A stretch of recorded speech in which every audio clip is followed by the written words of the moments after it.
The prayer today, O God of creation, you have blessed us with the changing of the seasons. Remind us of the wonder of your creation.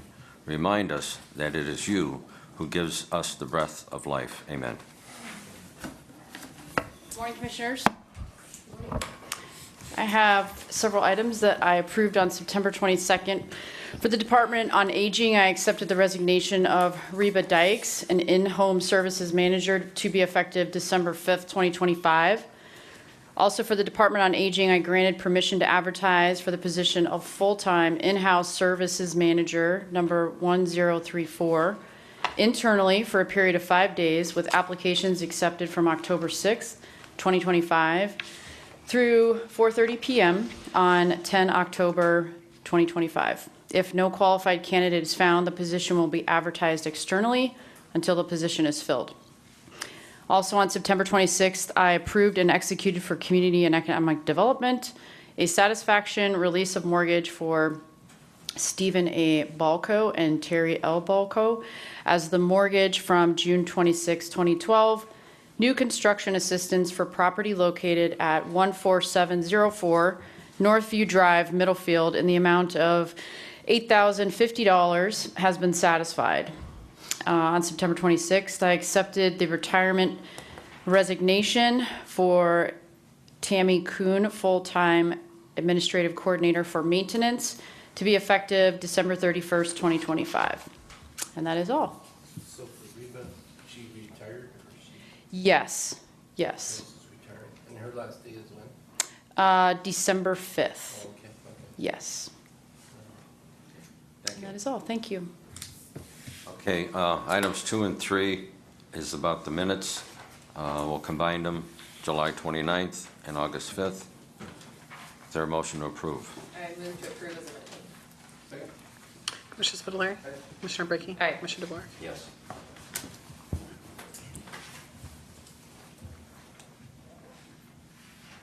Item number 4, the Commissioner's Office is requesting the Board discuss and approve the amended policy public comment during the Board of Commissioners meeting effective today, September 30th. I move to approve. Second. Commissioner Spitaleri? Commissioner Brackey? Aye. Commissioner DeBoer? Yes. So the format of the agenda, going to have public comment at the beginning and at the end, or towards the end. Those wishing to make a public comment or ask a question of items appearing on the meeting agenda, please sign in and wait to be called upon. Begin at the stating your full name, address, and will have up to 3 minutes to comment or ask a question. We are kindly asked to refrain from disorderly or disruptive conduct. Has anybody signed in? No, because it's probably brand new and Brand nobody new, so- realized that it was today, so. Well, actually, physically, everybody will know about it for next meeting, so Correct. we'll start that. So I don't know if there's anyone that has any questions on today's agenda. Okay. Item 6, financials. Morning, Commissioners. Adrian Gordon with the Commissioner's Office. Today's financials include, among other things, a transfer from the general fund to the building improvement fund to begin to build up its resources for upcoming projects. Among the encumbrances are several travel encumbrances, one from the auditor to attend the 2025 County Auditors Association Winter Conference in Dublin, Ohio, from JFS to attend state mandated visitations, which I left the locations off of that because of the involvement of minors. From juvenile court to attend the 2025 Ohio CASA Conference in Columbus, Ohio. From the probate court to attend the 2025 Ohio Association of Probate Judges Court Investigators Training. And also the 2025 Probate Clerks Conference, both in Dublin, Ohio. There's a then and now encumbrance from the Veterans Office to KT Custom Logos for a bronze plaque that was purchased without previously being encumbered. There's a purchase order from Water Resources to Dex Imaging LLC for the purchase of 7 new copiers and multifunction printers for the office, McFarland, the lab, and the Merritt Road Garage.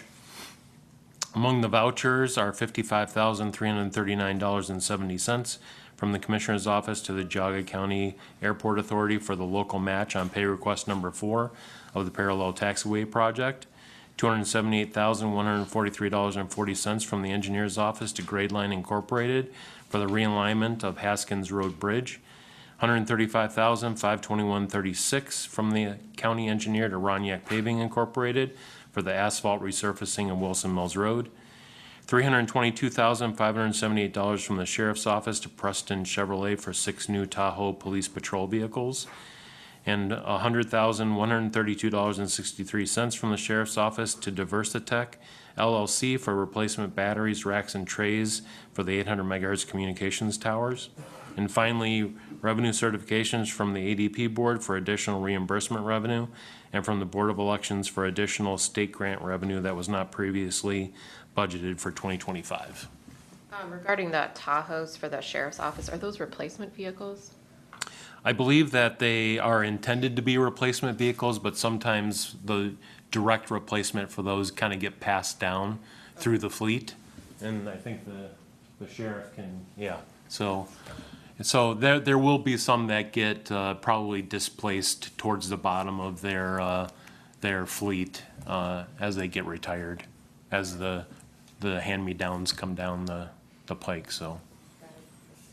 So I'll move to approve the financial. Second. Commissioner Spudler. Aye. Commissioner Brinkley. Aye. Commissioner DeBoer. Yes. Thank you very much. Thank you. The next item on the agenda is the Commissioner's Office is requesting the Board approve and authorize the President of the Board to execute the request for partial payment number 24 for Infinity Construction Company Incorporated for the Geauga County Courthouse expansion, GMP Phase 1 and 2 expenses in the amount of $1,706,159.91. And this has been approved, yes, by the architect and the owner's rep. Okay, very good. I'll move to approve. Second. Commissioner Spudler. Commissioner Brinkley. Commissioner DeBoer. Yes. Okay, and then one more on here for me. The Commissioner's Office is requesting the Board approve and execute Resolution 25-184, accepting the amounts and rates as determined by the Budget Commission and authorizing the necessary tax levies and certifying them to the county auditor. I move to approve. Second. Commissioner Spudler. Commissioner Brinkley. Commissioner DeBoer. Yes. Thank you.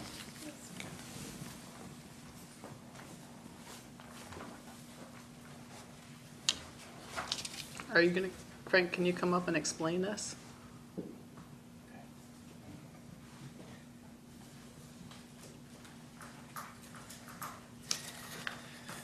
Okay.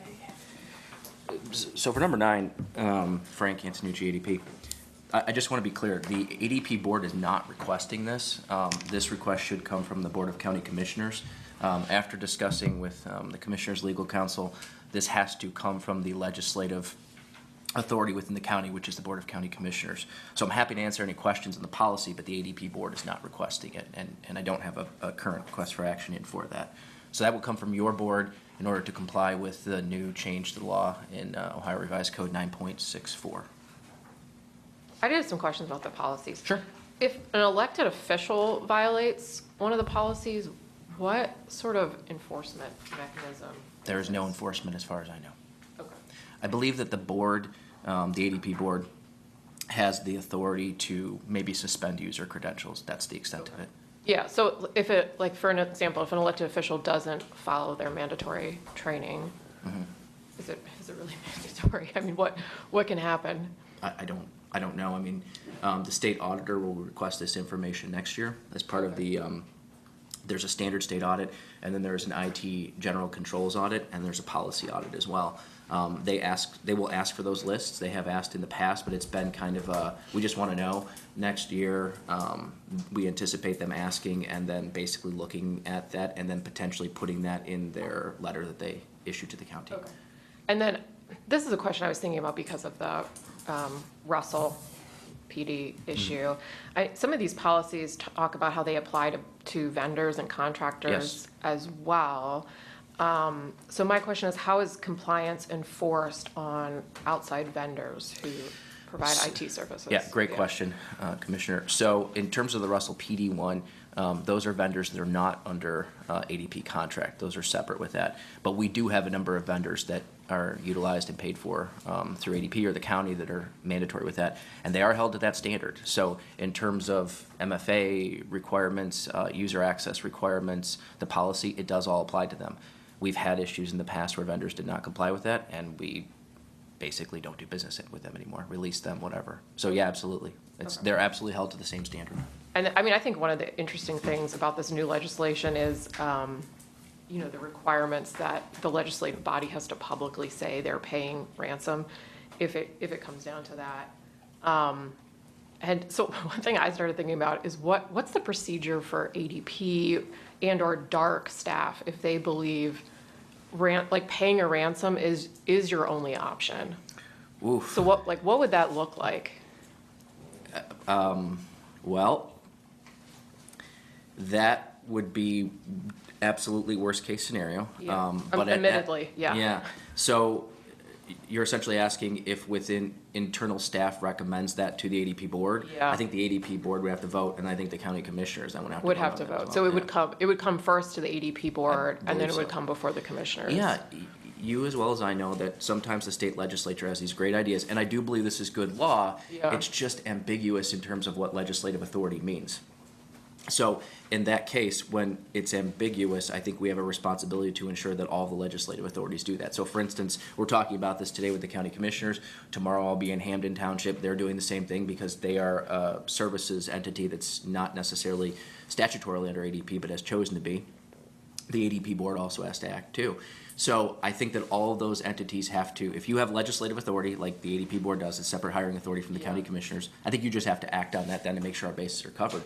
But in that case, I think there's the vote on that sort of a thing. But long before that, you know, you'd be in the systems discussing that. You have to bring in outside federal agencies. There's a number of aspects you have to do if you believe that, just knowing from what local communities have had to deal with.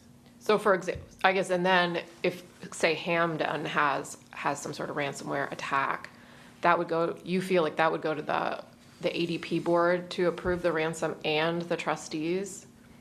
I do. Okay. I would say we have to remember there's the integration of all these networks with that. Yeah, So if right. it affects one, it affects all. Yeah, So fair enough. I don't Okay. know that anything would be simply isolated to only Hamden. It would be the larger network itself. Well, I hope we never have to answer any of these Well, questions in real life, but yeah. I mean, I just, you know, my gears started turning a little bit I thinking understand about that. this legislation. I still believe the best process is to not do what some of these communities have done and just wait on it and then pay up and hope that it works out, but rather have back-end procedures and processes in place where you just say, we're not doing that and we have an alternative option. Yeah, absolutely. Which, as you're aware, from being on the board, we are going in that direction and Right. have things Right. going like that. Yeah.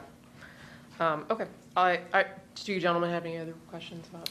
I just think it's a step in the right direction with cybersecurity. It's a hot topic, and maybe with this legislation, it'll help, and maybe 6 months from now, they'll tighten it up a little bit more and answer some of the questions that a lot of us have in the state of Ohio. And I agree with you, Commissioner. I think that this is the legislature finally acting, recognizing that the locals there isn't internal discipline to do this themselves, and it's requiring external discipline to tell them, hey, you should probably get updated. It's 2025 here.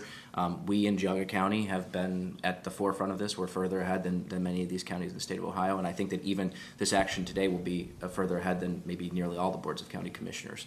Well, It's so a that good was going to be place. my other question is, out of the 88 counties, do we know where, because I mean, we had a conversation with some of the commissioners from another county, and they seemed pretty clueless about how they were going to get up to speed by the end of the month as required by the law. Yeah, many have reached out to us, and we simply say, here's the documents we've approved, you're welcome to these. Just note that you can't just pass these and then say, we did it. You actually have to have the back end and everything Right. Yeah. actually meet those standards. So Yeah. we've been very cautious to tell other counties and townships, boards, districts that. I don't know. I don't know what to tell you. Yeah, you can't just pass a Yeah. multi-factor authentication policy. You actually have to put that policy into play, right? Correct, Is that your yes. point? Yeah. There are a number of other aspects to that that are very complicated that we've been building here for years now. I don't know. My guess is there will be just a number of entities that are just not compliant, and they'll have to deal with it. And then what the state legislature or the state will do from there, I have no idea. Yeah, But right. I don't think we want to be on the back end of that. No, so. let's not be the guinea pig in Yeah. this. So, yeah, so we're grateful, I think, for the ADP's board and getting ahead so we can be in compliance with this policy. I'll move to approve item number 9. Second. Commissioner Spudler. Commissioner Brackey. Aye. Commissioner DeWort. Yes. Thank you. Thanks, Frank. And then we are in determining where it's going to live within the. Yeah, probably in our policy manual. Okay. Good morning. Morning.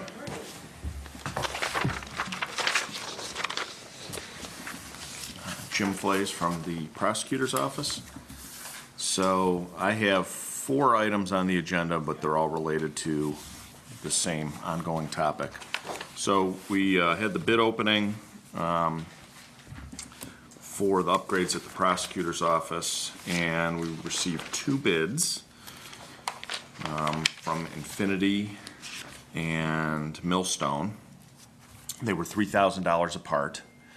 And Laura and I and the architect and the maintenance department went through these bids pretty close, very closely, I would say. And a couple things, which, and it's funny, while we approve this stuff legally all the time, we actually never really go through this ourselves. So it was a good learning experience for Laura and I especially, because we're not usually involved in the nuts and bolts of it. It's the more higher end, stamping it and signing off on it. So one of the things, and apparently this is common, so we required that the bid solicitation package with the subcontract assignments not exceed 50% of the total contract cost. So one of the bidders, I would say the detail that they got into with their subcontractors was pretty lacking and concerning. And the other one listed them out, which we appreciated, and I'll get into more of that later, but neither of them complied with that requirement. But in talking to maintenance, the architect, and looking at it and the package itself, that's item number 11, we're asking that the board waive that requirement for both bids. So they also, Jim, yeah. sorry, can I interrupt you on that one? So why is that a requirement for bids? I think they normally put it in there because they don't just want, and you know this better than anyone, Jim, I don't think they want a bunch of people, somebody just coming in who's gonna really be doing 1%, and they just have like a superintendent on the job, Right, and then it's right. just a free-for-all of subcontractors. Okay. I don't mind a lot of subcontractors. And again, this is part of what we're getting into with one bid over the other. One of the bidders listed out all the subcontractors. The other bidder did not. And that's not to say that bidder could change some of the subcontractors, but then they'd have to go through us to change them. And that gives us control over that. And we were able to vet and look at the subs, and the architect and maintenance liked the subs that they listed. Whereas the other bid, it's seemingly written in pencil. They have the bidder doing 15.93%. I'm not sure how they came up with that. Because the math's incomplete. So it's 15.93% for the bidder to do demo, carpentry, and interiors. And then and then somebody else did 30%. And then that's it. So it doesn't add up to 100% at all. Whereas the other bid, really did go through and list a bunch of subcontractors, which was nice, and did do a breakdown of percentages, which we appreciated. So that was that issue. So there's the lump sum breakdown, which neither of them did. The 50%, which neither of them did. One did better than the other. So those were the requirements we were going to ask you to waive to get this going. And then with regard to the bids, again, $3,000 apart, but we feel that the the lowest and best bid is the Millstone Management Group because of the subcontractor issue. The maintenance department and the architect felt much more comfortable. And that's not a knock again. I mean, Infinity's obviously doing the courthouse. Millstone, which is a Geauga County company, is doing the transitional living center work right now. So they're both working in the county. And they're both, I talked to Christine about the TLC and how they're doing on that, and she gave them really nice reviews. And we know what we're getting with, I've been very happy with Infinity with the courthouse. But, you know, for the $3,000 difference and not being able to pin them down on the subs, there's a comfort level there, and we felt that for just such a small difference in price, we preferred the bid. I think the bid from Millstone was much more thought out and prepared. I mean, I don't know if you really looked at it, but We it's weren't pretty provided apparent. those. Oh, you weren't? I thought you don't No. get them. No, all she gave me was this, Jim. Oh, but I thought you. I don't have them, you have Oh, them. well, I I'm don't sorry keep about them. that. They go with you when we do the Okay. bid opening, Well, so I I don't thought you have had any them. of I'm that. sorry. That's why I was when I talked to you yesterday, I was kind of joking about the. Yeah. So I just I mean, I think a lot of the one bid was filled out in the hallway on somebody's lap. Be how I could describe it. So it just, I have a comfort level with the one over the other, but, so that's what we're asking the board to take that action, and that's what we're recommending.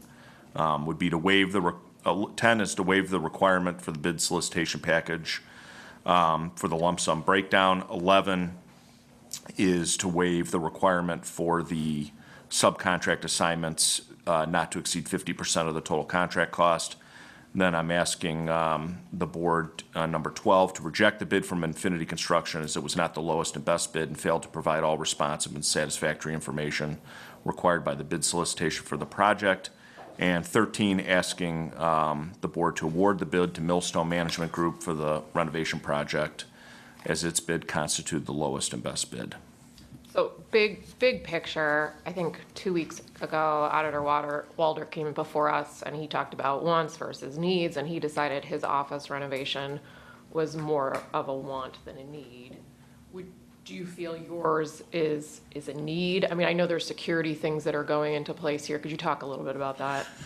Yeah, so, and I agree, I mean, the project that the auditor talked about, which was the conference room in the basement, I mean,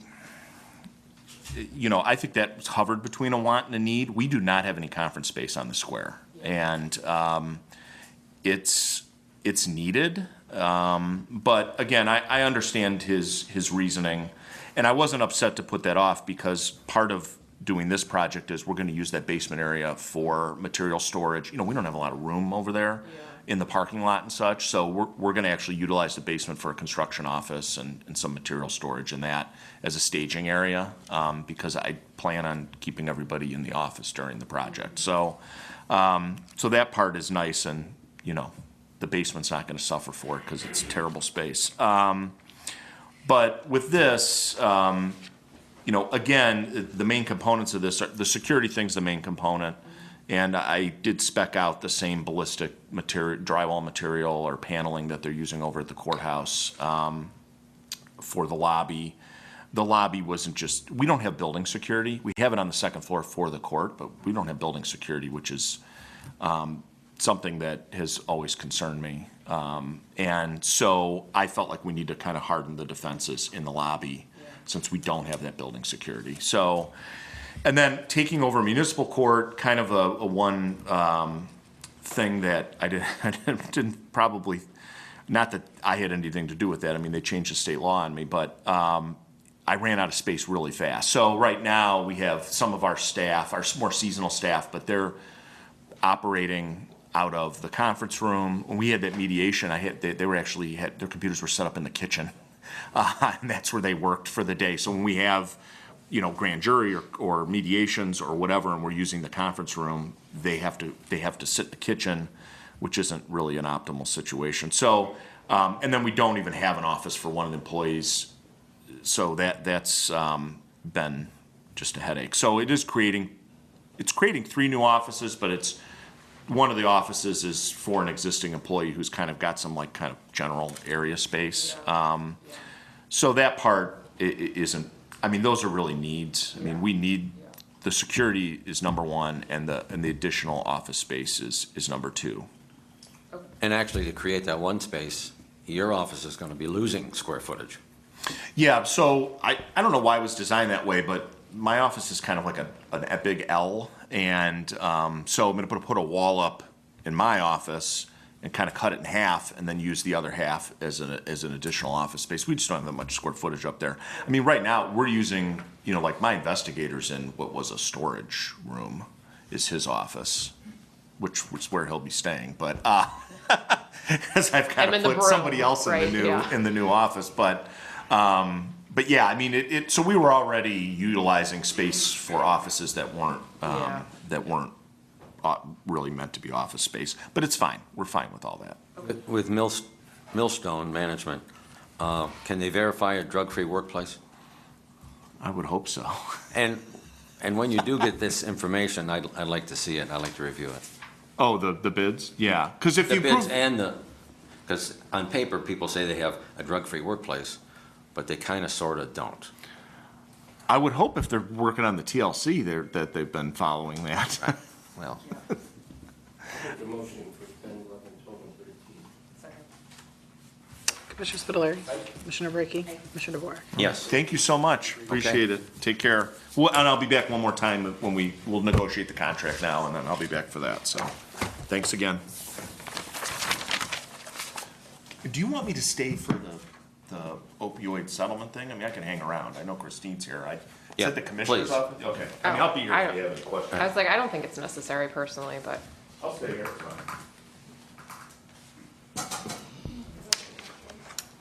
This is the request from the Public Defender's Office to reappoint Joseph H. Weiss to the Public Defender Commission for a new 4-year term, October 4, 2025 through October 3, 2029. His current term expires October 3rd. there's no one here from the Public Defender's Office. I mean, if you have any questions. Vicki Giannis from the Public Defender's Office. Good morning. Could you talk about what the Public Defender Commission does? They appoint our chief public defender, and they oversee our office and staffing and budget and what we need, and they approve everything that goes through. It's made up of five people appointed. 3 are appointed by county commissioners, and 2 are appointed by the judges, common pleas court judges. Oh, okay. And was this position advertised? No. Okay. He's been on our commission for the last 2 terms, I believe. Joe was actually the very first public defender in the county.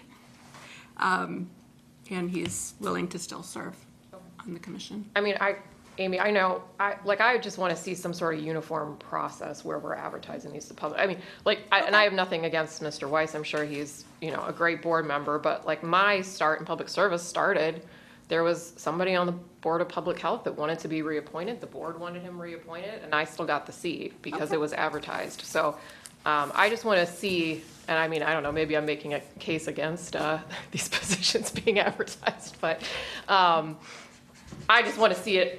I want to see board appointments opened, and I want to see options before us because, there's the Madisonian system of checks and balances. We should have this power to appoint people, and board shouldn't be telling us who we have to take. So I'll do this one, but I just think we need to get a handle on this process. Okay. So I'll make a motion to approve item number 14. Commissioner Spitaleri. Commissioner Brackey. Aye. Commissioner DeVore. Yes. Okay. Thank you very much. Have a good day. You too.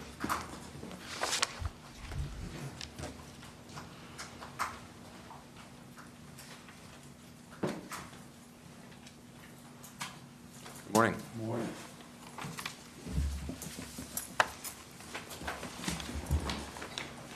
Scott Hildenbrand, Tom Rowan, Sheriff's Office. Morning. Number 15, this is the, as you recall, about a year ago, we started helping out Ashtabula. They've since received a grant from the state, and they'll be putting a large addition on their jail, but in the meantime, they need help housing inmates, so they keep continuing to extend this contract that we have with them, and continues it to the end of the year. It's been working out pretty good. We're doing 7, 8 inmates a day for them. So we get $75 an inmate. What does it cost us? Do we have a rough idea? Well, yeah, actually, it's only the meals that it costs. We don't Yeah. have any more employees, we don't have more lights turned on, and Yeah. so, we're doing, what, $3 a meal? So Okay. it's a pretty good profit margin. Yeah, absolutely. All right, I'll move to approve item number 15. Commissioner Spillier. Aye. Aye. Commissioner DeWart. Yes.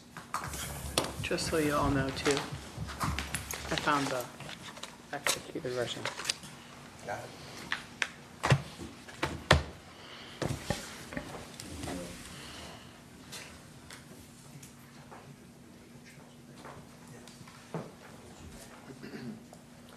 Good morning, Commissioners. Good morning. Austin Rice, EMA. For number 16, every 2 years, the LEPC needs to resubmit a membership to the state for approval. But before we do that, we need to get that approved and signed by the board. Can you tell me what the LEPC does? Sure. That is the Local Emergency Planning Committee. That is a group that deals with hazardous chemicals in the county, facilities, spills, works with a hazmat team. Okay, very good. I move to approve item number 16. Commissioner Spillier. Commissioner Brackey. Aye. Commissioner DeWart. Yes. Thank you. Item number 17, the Commissioner's Office is requesting the Board approve and execute the agreement between the Geauga County Board of Mental Health and Recovery Services and the Geauga County Board of County Commissioners for the oversight and distribution of funds received by Geauga County as part of the opioid settlement. Good morning. Geauga Board of Mental Health and Recovery Services, Christine Lakomiak, Executive Director. Hi. I mean, I don't have any more questions. Do you want to talk about this anymore? We had kind of a thorough conversation, I feel, at the fair about this. Yeah, Prosecutor Flays, he worked on putting an MOU together. Really, it is an opportunity for us to work together to make sure that we're using the funds, not, duplicating services or other things. I think, having my knowledge of addiction and the programs that we're currently funding, it's a good checks and balances of, if somebody applies for a program that maybe we sunsetted or they weren't having good outcomes, it gives us an opportunity for the Commissioner's Office and the Board of Mental Health and Recovery Services to work together. Obviously, the recommendations will become in front of you and you will make the final decisions, but it gives an opportunity to kind of vet that a little bit more in the community. I know that both Commissioner Dvorak and I sit on the Region 13 board, and we'll be getting $2.1 million in the next couple of months to approve into the communities. And for example, the Sheriff's Office is not allowed to apply for that money because Sheriff Hildebrand is also on Region 13. And so those are the kind of things that I think it's important to have a higher, scope, that if the Sheriff's Office needs something, this may be an opportunity where we can work with the Sheriff's Office with this funding because they can't qualify for this other $2.1 million. So I think just kind of keeping those things in mind, where we can just partner together. And what will the next step be, Christine, in this process? Will you be drafting a grant application or? Yeah, typically what we do is we have an RFP process. Okay. However, I do have a couple of situations that are top on mind right now where I've had an opportunity to talk with Lieutenant Amanda Janovich, both of the judges, Judge Paschke and Judge, I'm sorry. Rambo. No. No? Judge Paschke and Judge Stepika. Stepika. Yep, okay. And we've identified some concerns that are happening with some treatment in the jail. Yeah. And so this may be an opportunity where I could call a meeting together. And I think also the prosecutor's office, he has identified some issues where maybe we could work first locally in some of those systems. Of course, I will bring this to you. Instead of like going out and asking for brand-new programs, I think there's just been several of us who have identified some treatment needs that are happening in the jail that we might be able to help with. Sounds good. And just for a clarification, you mentioned the 2.1 million, that's for 4 counties, not just Yes. for Geauga County. Correct. So, just wanted Too bad it's not just for us. right. We have to share. I move to approve item number 17. Commissioner Spitaleri, Commissioner Brackey, Commissioner DeVore. Yes. Thank you. Item number 18, the Commissioner's Office is requesting the Board approve and execute the County Employee Benefit Consortium of Ohio Incorporated Subco Participation Agreement for the period January 1, 2026 through December 31st, 2028. Good morning. My name is Megan Erickson. I'm with the Commissioner's Office. The Commissioner's Office is requesting the Board approve and execute the County Employee Benefit Consortium of Ohio Incorporated, otherwise known as Subco, participation agreement for the period of January 1st, 2026 through December 31st, 2028. Megan, how is Subco compensated? Monetarily, you mean? Yes. We pay them monthly bills that, for just the administrative side of things. Okay, so there's like an administrative fee. Right, yeah. Okay, it's not like rolled into our healthcare costs, No. like a broker's fee? No, no, no. And what is that fee? I don't have the number on that. I was just looking for it. It's not in this agreement. What we pay them isn't in, yeah, I mean, I didn't see it either, that's why I was. Yeah. So it's just outlined that the costs consist of claims and fund contribution. It's fixed costs. It's claims contingency reserve, fund contribution. Yeah, I don't have a dollar figure. And what's our deadline to execute this? December 1st. December? Yes. But in order to get all of our healthcare options in order, we kind of need to approve it sooner than that. Yeah, this is the first step that we want, you know. Correct. Or just stating that we want to stay in Right. Subco. And we're it's a working with plan changes and things like that, so we need to get everything kind of in order before their December 1st deadline. So if we voted no on Subco, what would happen? What's our option? What are our other options? We don't really have any other options at this point. We would kind of have to go to a broker. You mean to get out of Subco completely and start a whole new healthcare program? Yeah. Yeah, we would probably need to find a broker for that. Okay. I mean, I think what I'm concerned about is this is a 3-year agreement. It's not a 1-year agreement. Right, I It's know. a 3-year agreement. We're looking at healthcare costs going up 18%. Right. That's significant. And it feels like we're not, I mean, we're given kind of a bad, and this might be the least bad choice out of a lot of bad choices. Right. I understand there's been some serious claims in the county, but we don't really have anything to compare it to. And Yeah. I think that's concerning.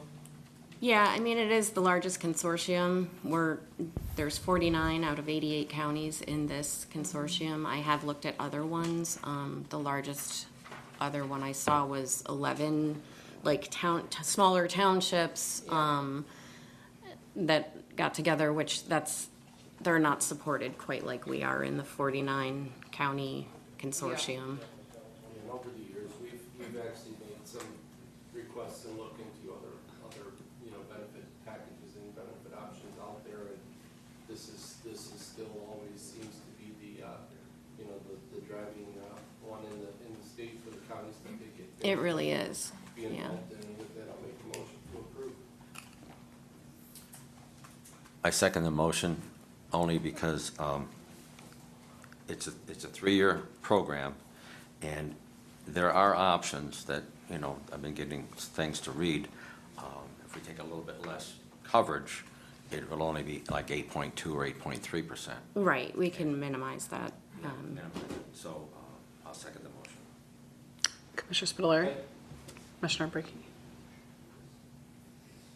No. Commissioner DeVore? Yes.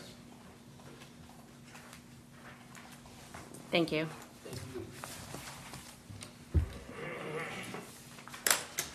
Item number 19, public comment. Those wishing to make a comment or ask a question to this matter of concerns, please raise your hand to be called upon. So,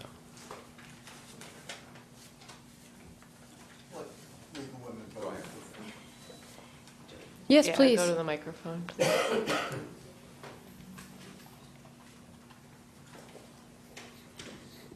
Really simple question. Gail Rusi, League of Women Voters. The 2.1 million for Region 13, you said it's 4 counties. Is it split up equally? They created in Columbus in 2012-13 area, they created up a formula based on population and drugs sold. And I think Lake County gets the most out of that. Let's just call it $2 million, and then Portage, and Ashtabula, and then we're real close to Ashtabula for dollar-wise. Okay, thank you. Okay. Are the drugs sold calculated? Is that just based on arrest? No, not arrest, from the drugstores, from all the I see. prescriptions sold. Prescription drugs, I got you. Yeah, yeah. I got you. Howard, South Russell Village.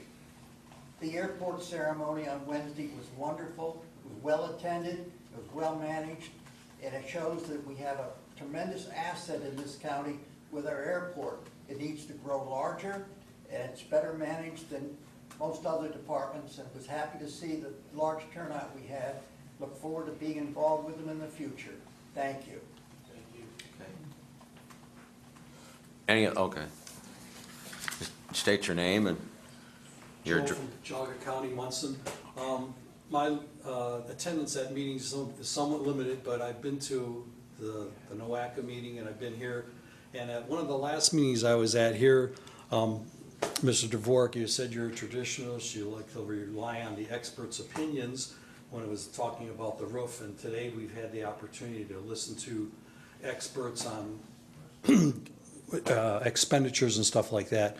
And my attendance at NOACA has been a little bit limited, but I understand that we have an expert, Mr. Claypool, probably a pretty big expert on NOACA, but a couple board members here have petitioned NOACA to remove Mr. Claypool from that board. And I was hoping that you would maybe reconsider that and keep him on there so that this way he could be a voice in favor of Geauga County. Please and thank you.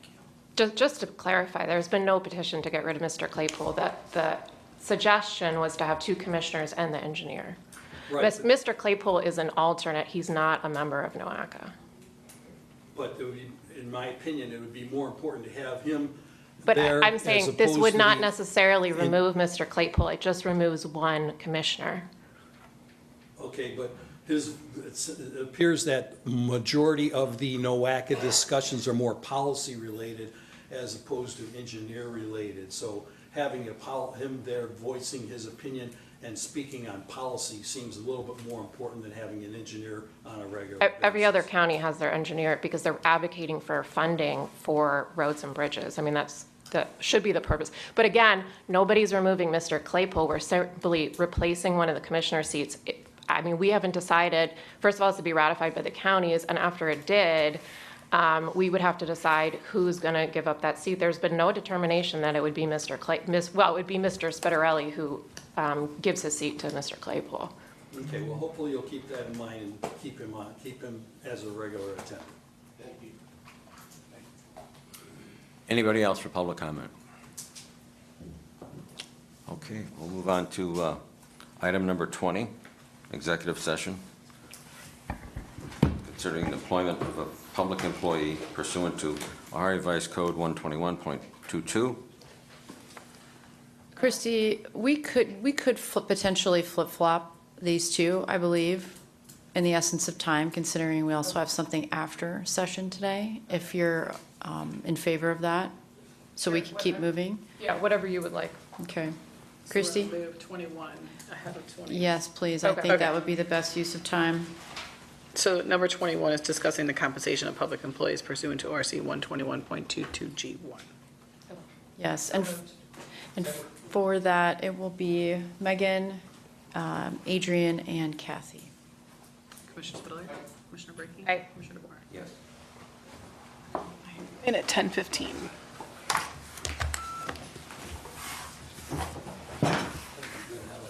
What's that? Yes.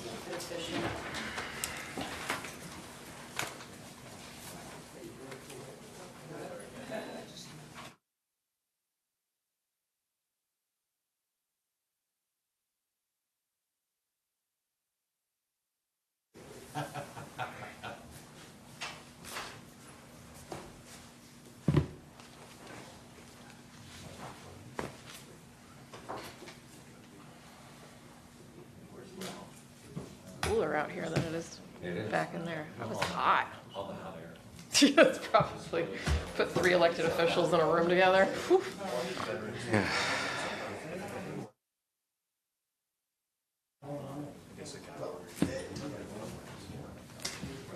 Yes. Where's Megan now? Is she coming? Yeah, I think we're gonna do no action. Okay. Well, there is that one action that pertains to healthcare. Oh, yes, we have that. Let me go grab her. I have you back at 11:12. Okay. With possible action. There'll be some action and then some action later. Okay. That'd be fine. Yeah. That's if it's a 15.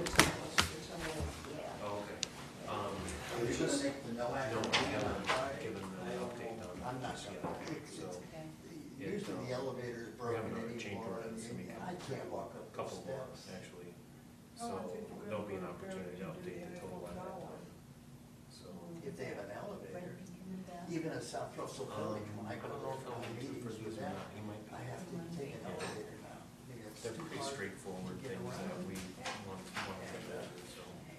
The elevator last Monday broke down. I got stuck on it. You can always take that before you guys adjourn, if you wanted to like. Get started on your other one.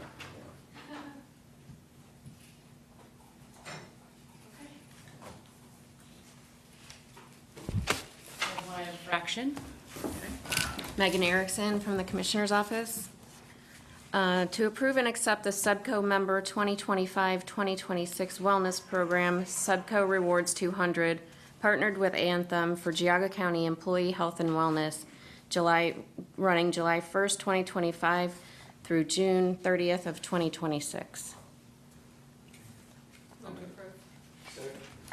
Commissioner Spudler. Commissioner Brackey. Commissioner DeBoer. Yes.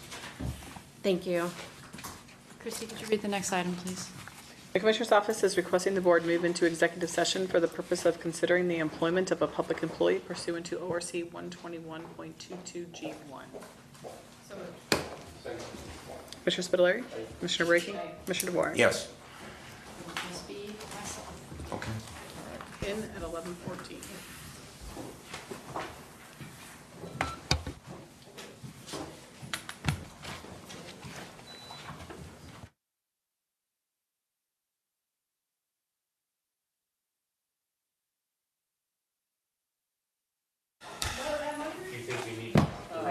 Anybody here yet? John. Let me see if she's. I'll take- That's fine. Okay. We're in good shape. We're all right. Alright, so you ready? Yeah. Alright, I have you returning at 12:06. Yes. Okay. Action from the second executive session? No action from executive session, but we just want to finish up with the healthcare topic. Megan, you have the floor. Okay. Megan Erickson, Commissioner's Office. The Commissioner's Office is requesting the board approve and accept the 2026 Geauga County Employee Healthcare Waiver Rates to be effective January 1st, 2026. So moved. Commissioner Spudler. Commissioner Brackey? Aye. Commissioner DeWark? Yes. Okay, I don't think we have any other business. Go ahead. The Commissioner's Office is requesting the board approve and execute the Subco Geauga County Healthcare Rate Renewal Acceptance for 2026. And this has been updated to be just the Okay. one.